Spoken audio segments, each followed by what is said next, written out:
Black students digest, we are going to read out some broad information regarding the marriages are mad. This poem has been written down by poetess Eunice de Souza. इस poem में वो कहना चाहती है कि उसकी वो एक कज़न थी, एंड शी सेज, इस पोइम में वो कहती है, my cousin Elina is to be married, the formalities have been completed. वो कहती हैं मेरी अलीना जो उसकी कज़न थी उसकी शादी करनी मतलूब थी, लेकिन शादी करने से पहले उसके सारी फॉर्मेलिटीज़ को पूरा किया गया। यानी उसके ससुराल की तरफ से जो एक टीम आया, कुछ मेंबर्स आए, कुछ फ़र्द आए, ये चेक करने के लिए, डिसर्न करने के लिए कि उसके ख़ानदान में गोया किस किस्म के लोग हैं।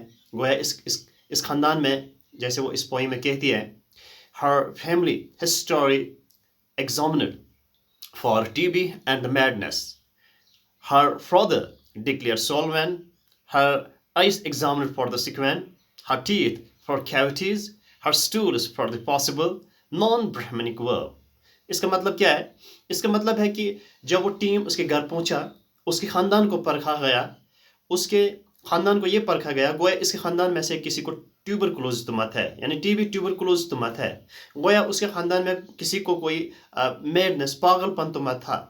गोया उसको ये जाना गया कि उसके दांतों को भी परखा गया कि इसके दांतों में कहीं कैविटी तो नहीं है, यानी इसकी गोया इसके दांत ठीक तो है।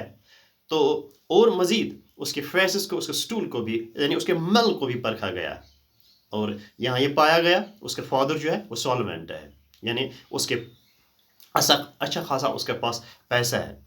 तो यहाँ तक तो ठीक है, लेकिन अब दूसरे स्टेंजा में वो क्या कहना चाहती है? राइटर्स कहती है she is not quite tall enough, यानी एलिना के बारे में कहती है she is not quite tall enough and not quite full enough. Children will take care of that. Her complexion, it was decided, would compensate being just about the right shade for the right face to do the just to the Francisco X Narendra Prabhu, good son of the Mother Church. इसका मतलब क्या है? यहाँ उसके ससुराल वालों ने ये पाया कि ये जो लड़की है एलिना, ये थोड़ी छोटी कद की थी। इसका कद जो था वो बड़ा तो नहीं था, ज़्यादा लंबी चौड़ी नहीं थी, दराज कद की नहीं थी। ये उन्होंने पाया कि इसका कद ज़्यादा नहीं है, नंबर वन। नंबर टू, उन्होंने ये पाया she was not sit out woman, यानी हटा खटा औरत नहीं थी, इसमें थोड़ी ताकत तो ज़्यादा नहीं थी, थोड़ा फिजिकली वीक थी। ये उन्होंने दो यहाँ फॉल्ट नॉक्स पाए। लेकिन उसके चेहरे का जो कम्प्लेक्शन था, उसका रंग रूप जो था, उसकी शक्ल सूरत जो थी वो खासी अच्छी थी। लिहाजा उन्होंने ये डिसाइड किया अगर इसमें कोई कमी पेश भी है, would compensate being about the right shade, यानी फिर भी, यानी इसका चेहरे का जो रंग रूप है ये उन दो नक्स को, यानी जो नक्स ज़्यादा कद की नहीं थी, उसमें ज़्यादा एनर्जी ताकत नहीं था, तो उन्होंने कहा ये कंपेंसेट इसे करेगा। इसके चेहरे का रंग रूप तो ठीक है, इसलिए ये जो इसका हस्बैंड बनने जा रहा है जिसका नाम है फ्रांसिस्को एक्स नरूबा प्रभु, इसके लिए ठीक है। यानी ये जो ईसाई मजहब का एक लड़का था जिसके साथ इस एलिना की शादी करनी मतलब थी, कहा कि ये इसके लिए फिट है। तो इस तरीके से यहाँ तो पोइम एंड होती है, लेकिन इस पोइम को अगर हम बारीक बनी से मुताला करें तो इसमें जो डिसूजा ये कहना चाहती है कि समाज को ये हो क्या गया है, इंसान को शादी के वक्त किन किन मुसीबतों, किन किन ट्रबल, डिफिकल्टीज का सामना करना पड़ता है।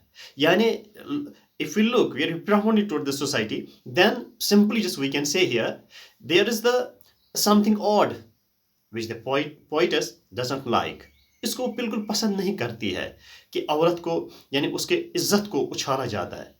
यानी उसको बारीक बाइनी से जब हम समाज का मुताला करते हैं तो किन किन मुसीबतों का सामना करना पड़ता है एक औरत को, जैसे कि उसके स्टूल को भी न छोड़ा गया, उसको भी जांच किया गया, उसके दांतों को भी परखा गया कि गोया इसके दांत सही है कि गलत। डिसूजा एक तरीके की यहाँ आयरनी, यानी समाज को तंज करती है कि हमारा समाज जो है इसमें लड़कियों की, वोमन की कोई कदर कीमत तो नहीं है, इनको बहुत सारी ट्रबल से जाना पड़ता है, तब जाके बात समाज में कुछ बनती है।